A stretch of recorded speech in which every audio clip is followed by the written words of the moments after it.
પરબધામનો ઇતિહાસ ખૂબ ભવ્ય અને પરોપકારની ભાવનાથી ભરેલો છે.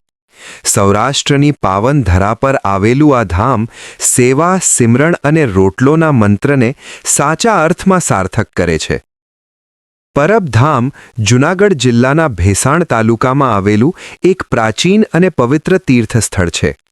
આ ધામ મુખ્યત્વે સંત દેવીદાસ બાપુ અને અમરમાની તપોભૂમિ તરીકે ઓળખાય છે.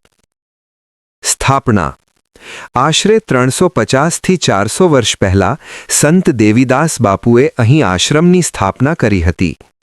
સેવા કાર્ય તે સમયે સમાજમાં રક્તપિત્ત એટલે કે લેપ્રસીના દર્દીઓને અસ્પૃશ્ય ગણવામાં આવતા હતા. પરંતુ દેવીદાસ બાપુએ આવા દર્દીઓની સેવા કરવાનો, તેમને આશરો આપવાનો અને માનવતા માટે જીવવાનો સંકલ્પ કર્યો હતો.